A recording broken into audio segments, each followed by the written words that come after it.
Welcome to brevardNews Focus. My name is Kevin Jeffrey, your moderator, and my guests today are Michael and Brittany Perkins of the January 6th fame, or, well, somebody would say infamous, but we'll see. There's a lot of information is yet to come in on this.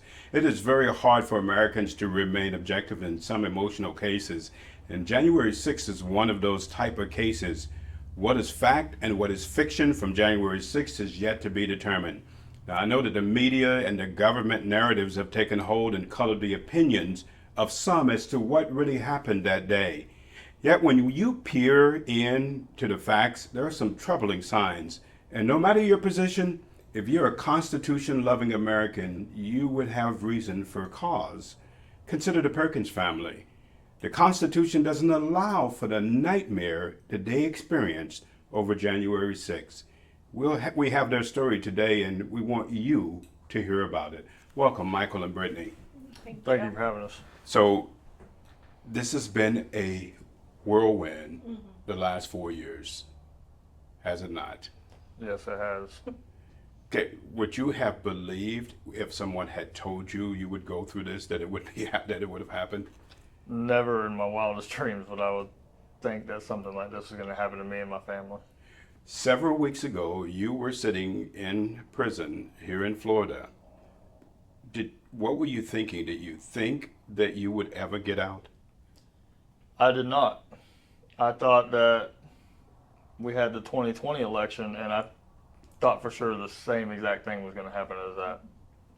And when you thought that that would happen and that there would be someone else that was putting in outside of Trump, what were you thinking? What was your thinking on that?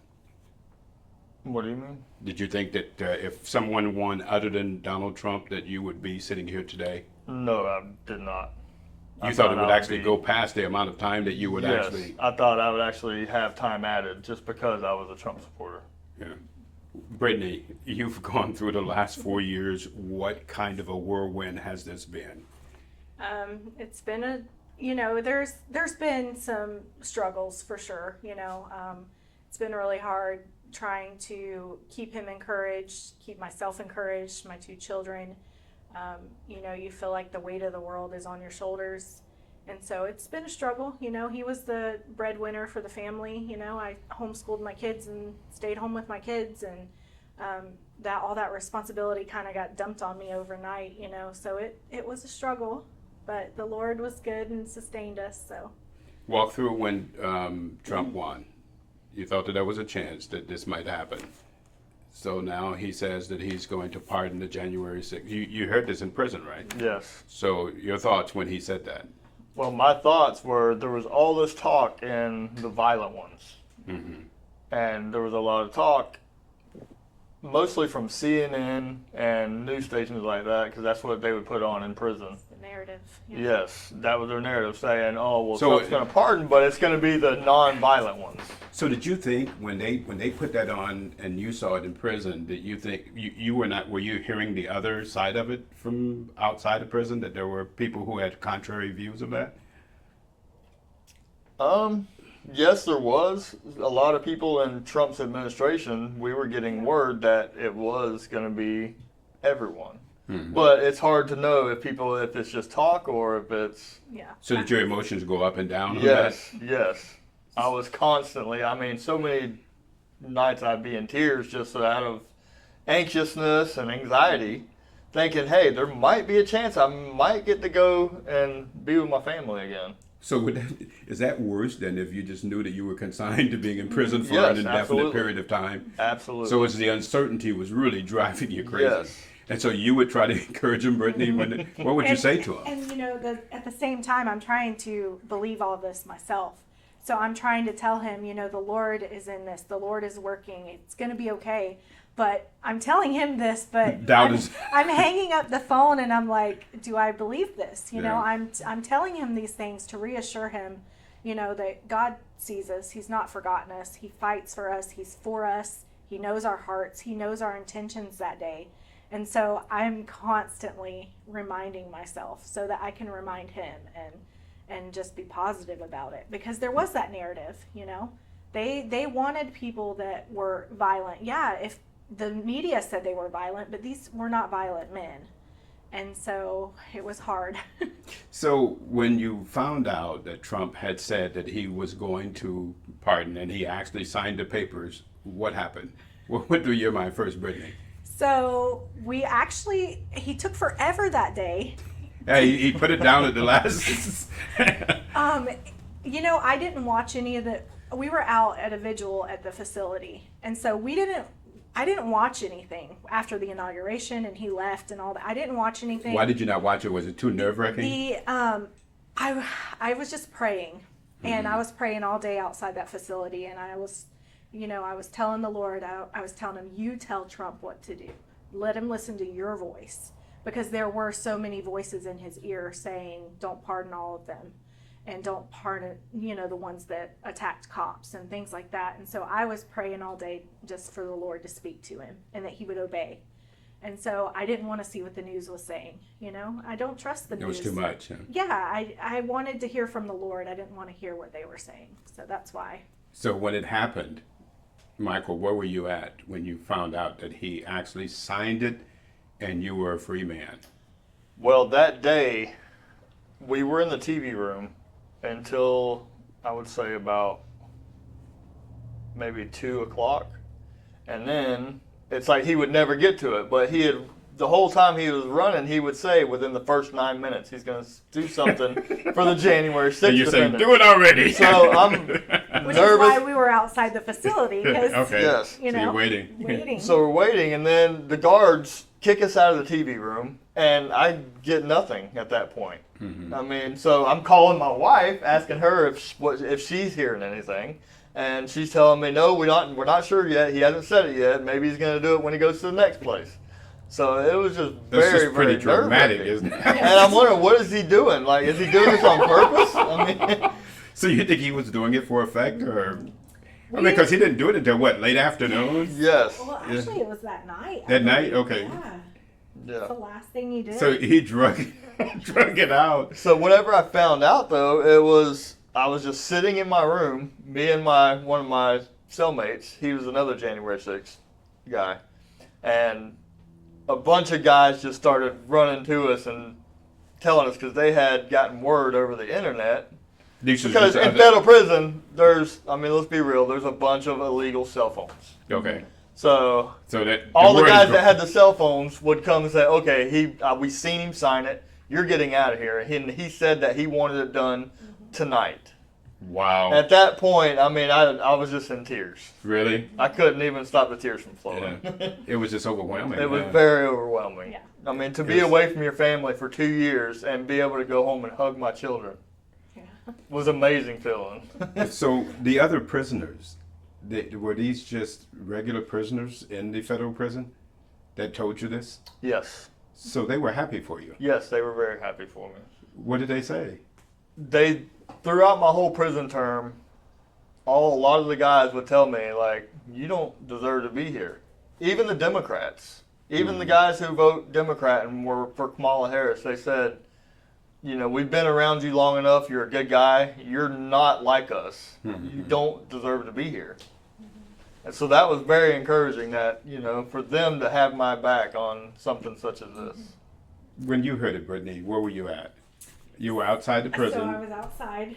Like I said, that was a whirlwind kind of day. There was about 50 of us outside. The Republican Assembly of Sumter County, they were out there with us all day. And it was, we were kind of running back and forth to cars. It got cold at that night. And so we were kind of getting warm in the cars. And we would run back and forth from car to car. And, you hearing anything? Do you see anything online?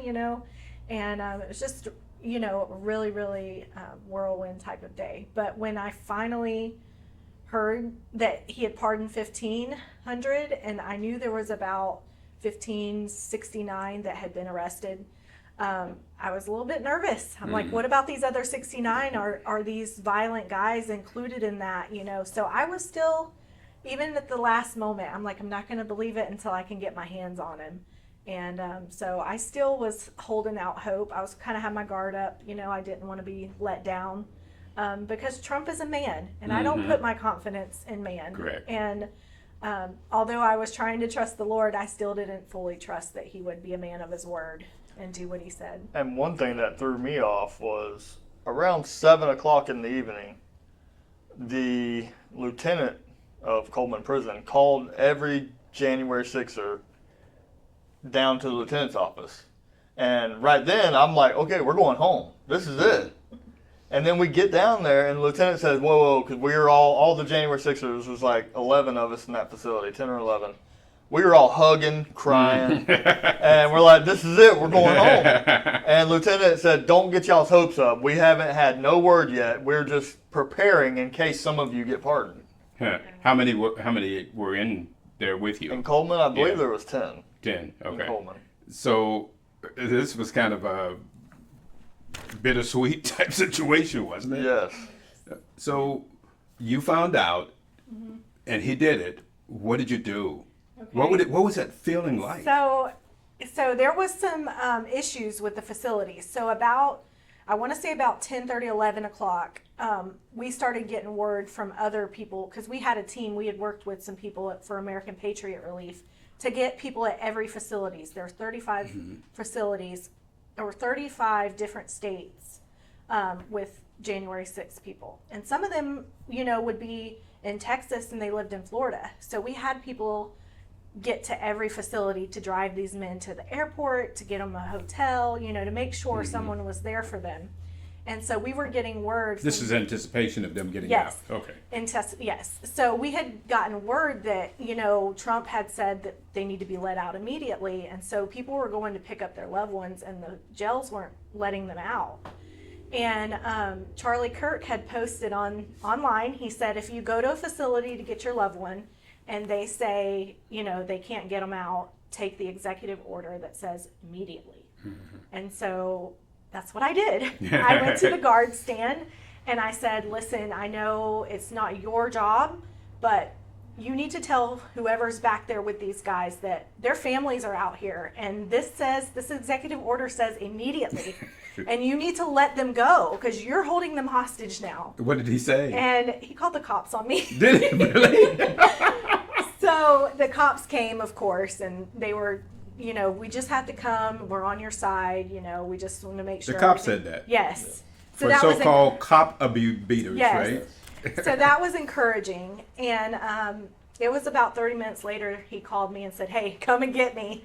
So that was happening all around the country, though. They were dragging their feet. They didn't want to let these guys out. So it was like 2 a.m, and they said, come get them. So, wow. And what were you doing? Were you just... We were on the side of the road, and we waited for the call. They let us come in and get them, and they dumped them all out at the same time. This was exhilarating, wasn't it? Yes. Is there any emotion you can describe of being able to see him come through those gates? No, I honestly, like I said, I wasn't going to believe it till I could hug him. And then when I was hugging him, I'm like, I still can't believe this. It's like a dream. I cannot believe it. So it was just one of those moments. I was envisioning, whenever the children of Israel come out of Egypt and they're standing at the Red Sea. I felt like that was our Red Sea. We just thought, this was going to consume us. We were just going to drown in this. And God parted that Red Sea. And that was our Red Sea moment. And here's who came walking through on dry ground. Yes. So just going back to January 6th, so we'll talk about the issue of what you were charged with. But what led you to D.C. on that day? Well, first of all, there was multiple times that a lot of people were having rallies in D.C. And in December, me and a good friend of mine, we went to one of the D.C. rallies, and we went there to pray. We went to the Supreme Court. We went to the Capitol that day, and all we did was we went there and knelt, got on our knees, and we prayed. We were praying for this country. We were praying for truth, because there were so many discrepancies throughout, the 2020 election and everything, and so we were just there praying for truth, praying for God to hear us, and so after that, come January 6th, my friend had asked us, do y'all want to go again? And I was like, I don't know, but we were there before at the rally and it was safe. Mm-hmm. I know no you've heard of at all. the Antifa and all that. Correct. They didn't, it was safe. There was so much police presence that I'm like, okay, it's safe enough to bring my wife and daughter. Mm-hmm. So come January 6th, and we prayed about it, and we just felt the Lord wanted us to go. Now, this was a crucial decision. You thought that it was safe there, and that's why you took your wife and daughter. Yes. And that was a crucial reason why you made the decision to take them Yes. on January 6th. Yes. So you hear the narrative of an insurrection that everybody that went there was there to take over their government. That is by far not right. Did you see anyone with guns? No. But I did see a gun go coasting in front of the ground, in front of the crowd. Someone and threw a gun. Someone threw a gun? everybody jumped back and didn't want to have nothing to do with it. Did you but know where that gun came from? No. So do you lead an insurrection with your wife and daughter? No, not one I've ever seen before. Now, you had a son also. Now, your daughter was what, 14? And you had a son that was He was older. 18. No, it would seem that you would bring your son with you. Yes. When if you were leading an insurrection, and you would actually have weaponry, wouldn't you? Yes. You would think. So, I mean, this is an issue. This is something that has been said. And it's just really interesting that narrative keeps going. And I understand all of the information has to come out, but we have to look at this objectively. So what was it like being there on January 6th? So you guys leave, and you go to Washington, D.C. When did you leave? So I didn't want to go to the Capitol. I'm a Florida girl, and I did not dress for. It was cold. It was cold. Yeah. And I had on these little canvas red, white, and blue shoes, and they were soaking wet because it had snowed before, so the ground was wet, and I wanted to go. We were going to go look at some monuments. My daughter, we homeschool. My daughter had never been to D.C. We wanted to go see the White House and sightsee and stuff like that before we left. So I didn't want to go to the Capitol, and it was cold. I didn't want to walk 45 minutes in the cold, and but we made a pact that day that we all need to stay together. It would be safer, we don't need to branch off and stuff like that. So I was outnumbered. Everybody wanted to go to the Capitol, so we went. So you drove up there the day of January 6th or the day before? The day before, we got a hotel. You got a hotel room in Virginia. There was 16 of us. Okay, all together from Florida. 16. We had 2 vans that were rented. Okay. And it was all church members and really good friends. Yes. Quite an insurrection. Yes. There. So you were located on the Capitol on that day. So that information is coming out that there was a discrepancy as to what happened. On one side, you had a lot of chaos, which was the west side. Yes, the west The end. And West on the side. east side, there was no chaos at all. And this is the video that you see of people going into the Capitol building, and they're being allowed to go in. Where you the see the police are police actually waving. directing them, waving them through on that day. So you guys were on the west side. Yes. Okay, so walk me through. President Trump is speaking. He finishes speaking, and he says what? He says, go to the Capitol, and I will meet you there. And He said he was coming there He too. said to go peacefully and patriotically, to go Okay. cheer on our congressman, Mike Pence, to do the right thing, and that's what we did. okay, so you go from the Capitol. I mean, from where he is in the ellipse where President Trump spoke. And how long did it take you to get to the Capitol? It was about a 45-minute walk. It was 40 a big crowd of people, shoulder to shoulder people. So what happened when you arrived at the Capitol? Well, as we got there, there was, during my trial, they showed all these pictures of these fences that were up. And, we're law-abiding citizens, for one. If I would have seen a fence on the ground or seen somebody ripping this up, I would have been like, whoa, this ain't good. I am not about to take my wife and daughter into an area that could possibly be dangerous. Okay. So, but when you arrived, there were no. There was nothing. There was nothing. We walked directly up, straight up to the police line. Garfield Circle, up a paved path. I mean, like I said, they were funneling people, up one side of the Capitol. When you say they, who were they? Well, there were people kind of standing on sidewalks and things like that. So you were just kind of walking around them onto the paved way. So, And so there was no. You were not aware that there was anything wrong at that point. So when did it occur to you something was wrong? Whenever we all started getting sprayed yeah.